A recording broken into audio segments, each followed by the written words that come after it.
Semakin berjalan, saya merasa leher saya mulai sakit. Lalu saya merabanya. Saya merasakan ada tali besar melingkari leher saya. Saya menunduk dengan maksud memastikan apakah benar ada tali di leher saya. Dan anehnya benar.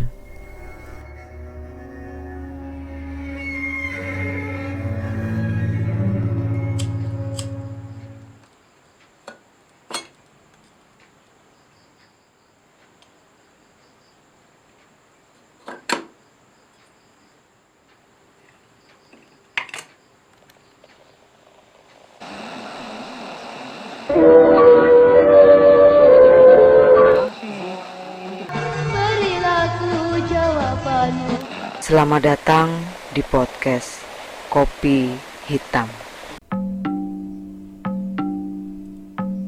Halo para pendengar podcast Kopi Hitam. Apa kabar kalian semua? Mudah-mudahan tetap fit menjalani hari-hari PPKM darurat. Bagi kalian yang lagi sakit, berjuanglah untuk sembuh. Bisa dikatakan sekarang ini zaman perang melawan pandemi. Dan kita semua adalah pejuang yang memperjuangkan kemerdekaan.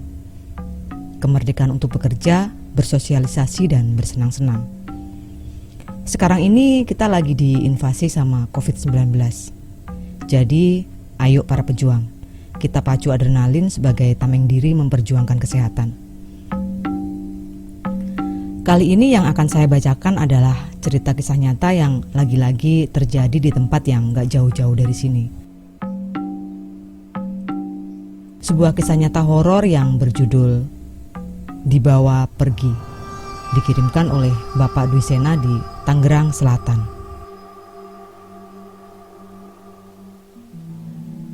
Assalamualaikum warahmatullahi wabarakatuh. Salam kenal para pendengar podcast Kopi Hitam. Saya Dwi Sena. Umur saya 53 tahun. Iya, saya sudah tua. Jadi kalian boleh panggil saya Pak Dwi saja. Di sini saya akan berbagi cerita tentang pengalaman masa kecil di Lampung Timur. Sebenarnya saya sudah melupakan cerita ini karena udah terlalu lama. Tapi sejak saya mendengarkan podcast ini yang kebetulan pemiliknya dari Lampung Timur, tiba-tiba saya jadi ingat dengan pengalaman di Lampung Timur waktu saya masih kelas 4 SD. Bisa dibilang saya adalah anak broken home dari kecil. Saya akhirnya menjadi anak pertama di keluarga sejak kakak saya meninggal terkena wabah muntaber saat usia saya 1 tahun. Lalu saat usia saya 3 tahun, ibu saya masuk penjara. Ibu saya bukan seorang kriminal. Beliau cuma seorang guru TK yang hanya kebetulan tertimpa sial di zaman Orde Baru. Yayasan tempat ibu saya mengajar dianggap sebagai salah satu organisasi yang berhubungan dengan sebuah partai yang pernah memberontak. Setelah ibu dipenjara, bapak menikah lagi. Kemudian saya diurus oleh ibu saya yang baru. Saya memanggilnya Mama. 3 tahun kemudian, ibu saya keluar dari penjara. Lalu beliau juga menikah lagi. Setelah ibu menikah lagi, bapak mulai sering menawari saya untuk ikut ibu. Akhirnya di usia 10 tahun, saya mengiyakan tawaran bapak untuk diantar ke tempat tinggal ibu. Singkat cerita, saya diantar bapak ke tempat tinggal ibu di Lampung Tengah. Setelah pemekaran wilayah, daerah itu sekarang masuk wilayah Lampung Timur. Sejak hari itu, saya ikut ibu dan bapak tiri saya. Saya menyebutnya ayah, supaya tidak tertukar dengan panggilan kepada bapak kandung saya. Berbeda dengan bapak dan mama di Rawajitu, ibu dan ayah adalah orang-orang yang sangat memperhatikan pendidikan. Ayah saya walaupun seorang petani, tapi beliau lulusan SMA. Untuk orang setua itu, lulusan SMA tentu saja itu luar biasa. Ayah menyekolahkan saya dengan serius, memperhatikan semua kebutuhan sekolah saya. Bagi saya, itu sesuatu yang baru. Karena waktu tinggal bersama bapak di Rawajitu, jangankan memperhatikan sekolah saya bolos 1 minggu saja, bapak gak pernah tanya. Sementara bapak saya itu kalau orang Jawa menyebutnya sebagai petani utun. Seorang petani yang polos dan lurus yang kehidupan sehari-harinya hanya di ladang dan rumah. Berbeda dengan bapak, kalau ayah aktif dalam berbagai kegiatan di dusun. Beliau juga menjadi ketua kelompok tani di desa tempat tinggalnya. Selain memperhatikan saya, ayah juga mengajari saya bekerja sejak dari kecil. Ayah membelikan saya seekor anak sapi. Kata ayah, saya harus belajar mengurusnya, supaya nanti kalau saya besar, saya terbiasa memikul tanggung jawab. Karena masih dalam tahap belajar mengurus, jadi saya cuma bertugas membersihkan kandang dan angon. Angon itu membawa hewan ternak ke lokasi yang banyak terdapat makanan hewan tersebut. Kita sebagai pemilik atau penggembala hanya mengawasi saja. Sementara untuk makanan utama sapi, ayah membayar orang untuk mencarikan rumput. Suatu ketika, ayah berkesempatan mengikuti program pelatihan pertanian di negara Thailand, mewakili kelompok tani selama 1 minggu. Sebelum berangkat, ayah banyak memberikan pesan-pesan kepada saya, karena saat itu saya laki-laki paling tua di rumah. Kedua adik saya saat itu masih balita. Tidak lupa, ayah juga berpesan supaya mengurus sapi dengan sebaik-baiknya. Hari-hari berjalan lancar sesuai dengan arahan ayah. Setelah mengandangkan sapi, setiap sore tugas saya adalah menutup jendela.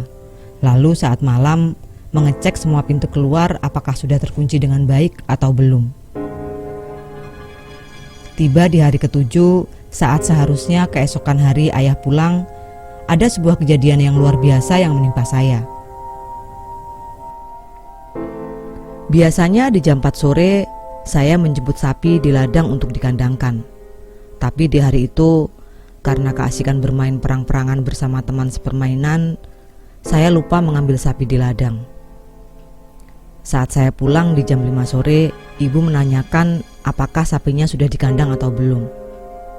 Saya baru ingat, sapi saya masih ada di ladang. Ibu mulai mengomel. Sebelum omelan ibu menjadi panjang dan lebar, saya segera berangkat menjemput sapi tersebut.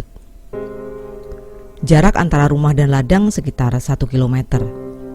Jadi saat sampai di tempat saya menambatkan sapi, langit mulai menguning. Suasana di ladang saat itu sangat sepi. Saya bergegas mendekati pancang tempat saya mengikat sapi tersebut. Tapi begitu tali tersebut saya lepas, sapi mulai bersikap aneh.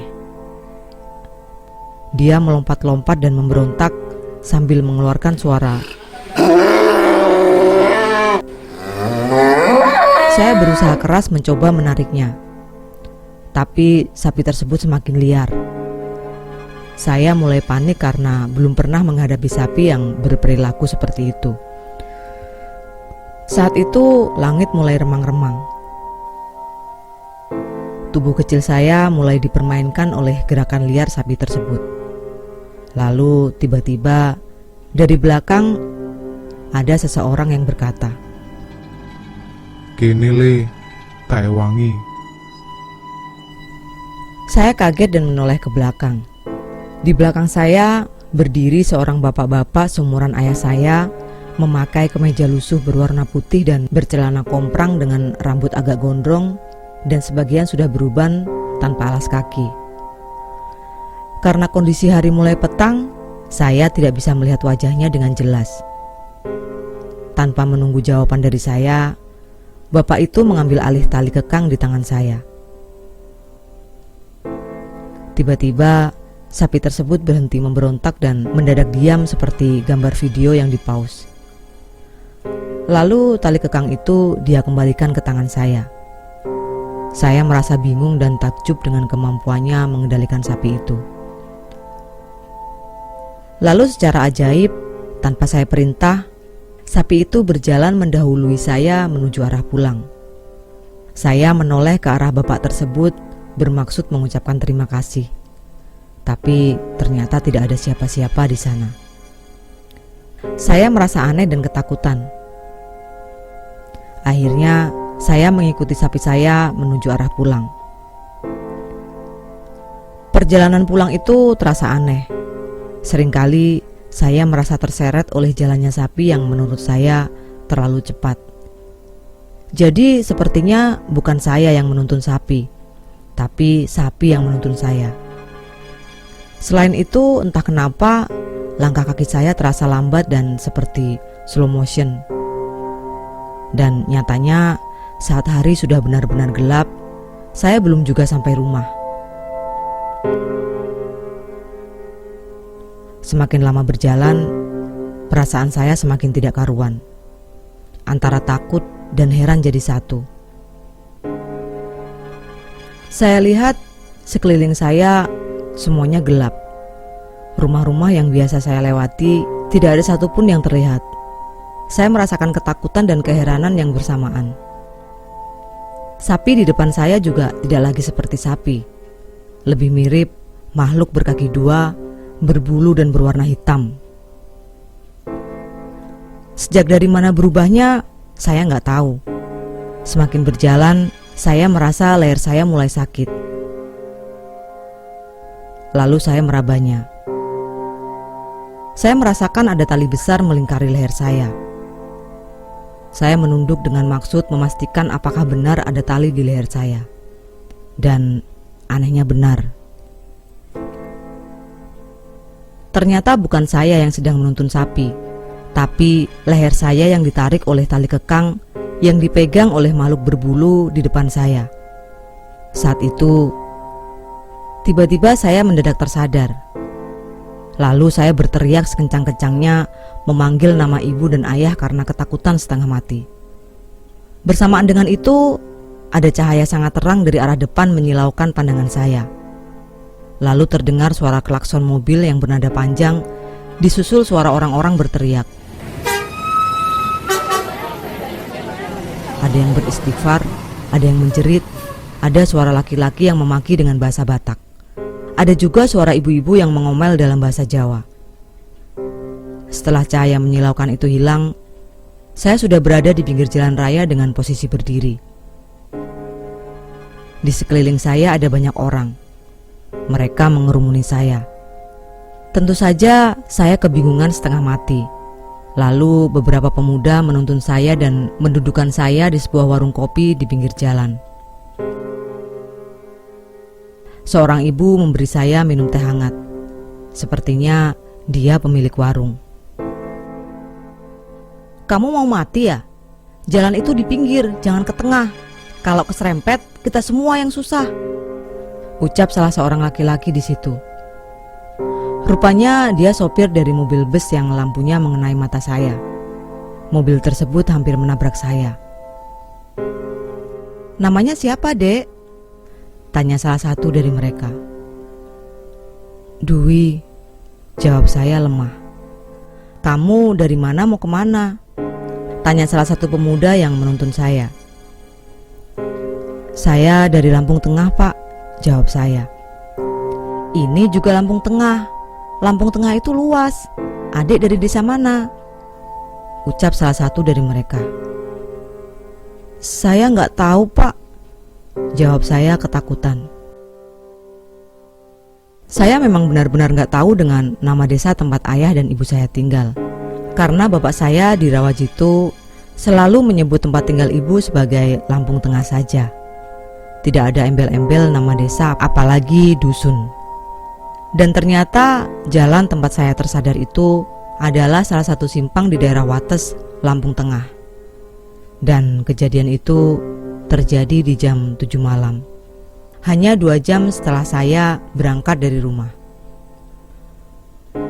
Mereka terus saja mendesak menanyai identitas saya dan saya benar-benar kebingungan dengan situasi itu. Saya mulai menangis sambil memanggil nama ibu, ayah, bapak dan mama. "Bapak, mama, ayah, Ibu. Kali ini gantian mereka yang bingung dengan tangisan saya. Mendingan anak ini kita bawa ke kantor polisi aja, ucap salah satu dari mereka. Mendengar kalimat itu, saya menangis semakin keras. Dalam pikiran saya pasti akan dipenjara karena udah bikin marah Pak sopir mobil bus. Padahal maksudnya supaya pihak polisi yang mencarikan orang tua saya. Saat mereka mulai menuntun saya menuju angkot, saya berusaha memberontak, tapi beberapa laki-laki memegangi tangan saya. Tidak berapa lama, kami sampai di kantor polisi. Orang-orang tersebut menyerahkan saya kepada polisi, dengan tujuan polisi bisa mengembalikan saya kepada orang tua saya. Di dalam kantor polisi, seorang polisi berumur 50-an menanyai saya dengan sabar. Siapa nama saya, anak siapa, dari mana dan mau kemana.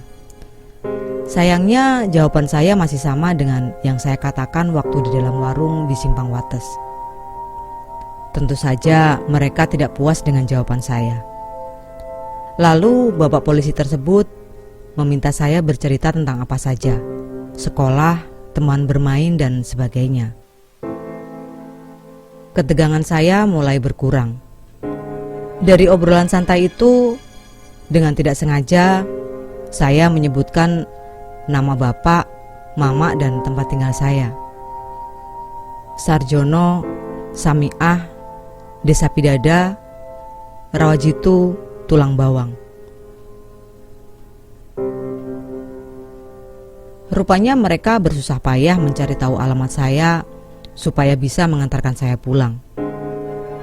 Singkat cerita, malam itu juga saya diantar ke rumah bapak dan mama di Pidada Rawajitu.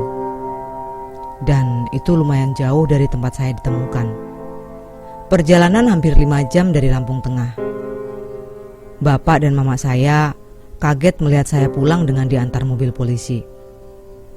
Lalu para polisi yang berjumlah 3 orang itu menjelaskan kronologi ditemukannya saya. Lalu bapak menanyakan kenapa saya bisa sampai di Simpang Wates. Saya pun menceritakan kejadian yang saya alami. Semua orang yang ada di situ kaget. Bapak bilang, saya baru saja mengalami yang namanya diculik wewe gombel. Kemudian para polisi itu pulang. Tidak lupa bapak mengucapkan banyak terima kasih kepada para polisi tersebut. Keesokan harinya, bapak dan mama membuatkan saya among-among, semacam syukuran kecil untuk anak-anak sekitar, berupa paket nasi sekepal, telur rebus seperempat, mie kuning dan urap, lalu dibungkus daun pisang, sebagai bentuk syukur karena saya telah selamat dari wewe gombel. Pada hari itu juga, bapak mengirim surat ke ibu dengan cara dititipkan ke bis jurusan tempat tinggal ibu. Isinya mengabarkan bahwa saya ada di Rawajitu dalam keadaan baik-baik saja.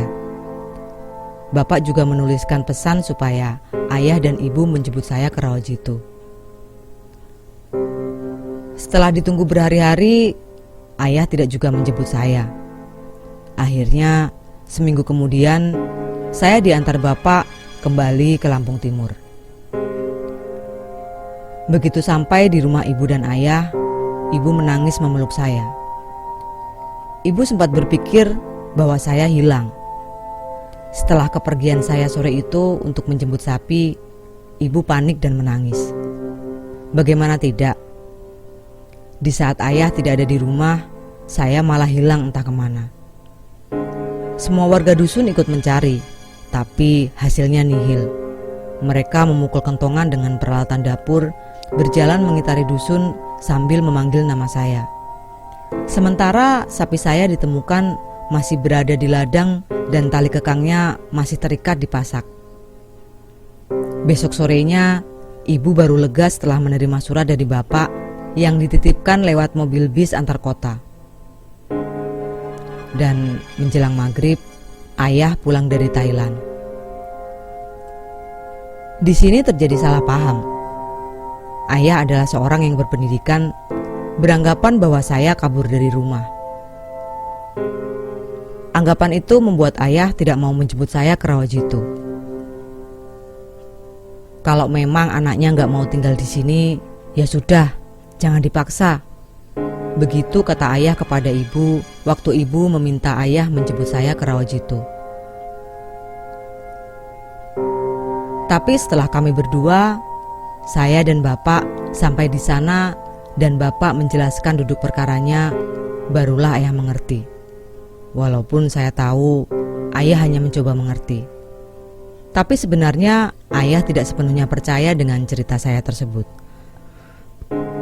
Bagi ayah, cerita saya itu tidak masuk akal. Memang benar tidak masuk akal. Bagaimana mungkin saya berjalan dari Waijepara, Lampung Timur menuju Simpang Wates hanya dalam waktu 2 jam. Naik bis juga tidak mungkin. Karena di tahun itu bis jurusan ke arah sana hanya ada di waktu pagi dari jam 7 sampai 9. Sementara jam 4 sampai jam 6 sore adalah jam bis jurusan tersebut berbalik arah. Orang-orang yang menemukan saya di Simpang Wates juga berkata bahwa saya terlihat berjalan sendirian dengan tatapan mata kosong. Hanya berjalan, bukan berlari. Kalaupun berlari, saya pasti pingsan berlari selama 2 jam. Tapi itulah yang terjadi saat itu dan benar-benar saya alami. Walaupun begitu, akhirnya saya berhasil menamatkan sekolah sampai jenjang yang saya inginkan berkat ayah. Sekarang ini saya tinggal di Tangerang Selatan beserta keluarga kecil saya. Wassalamualaikum warahmatullahi wabarakatuh. Selesai. Oke, itulah cerita masa lalu yang dialami oleh Bapak Dwi di Tangerang Selatan. Memang benar, di daerah sini di zaman itu banyak banget kasus-kasus yang mirip seperti ini, diculik kalung wewe. Tapi hampir selalu dikembalikan di tempat-tempat yang tidak biasa. Saya jadi penasaran, apa motif mereka menculik anak-anak tersebut? Sekedar obat gabut atau ada misi tertentu? Menanam chip misalnya? Tapi apapun itu, bersyukurlah kasus-kasus yang terjadi tidak memakan korban nyawa. Ya sudah, gak akan saya panjang-panjangin lagi omongan soal nyawa. Langsung jadi ingat sama yang sedang kita hadapi sekarang. Pokoknya yang penting terus jaga prokes dan tingkatkan imun tubuh. Oh iya, jangan lupa bantu share, kasih tahu teman atau tante atau pacar kalian untuk menjadi pendengar podcast ini ya. Saya Sari, sampai jumpa di cerita selanjutnya.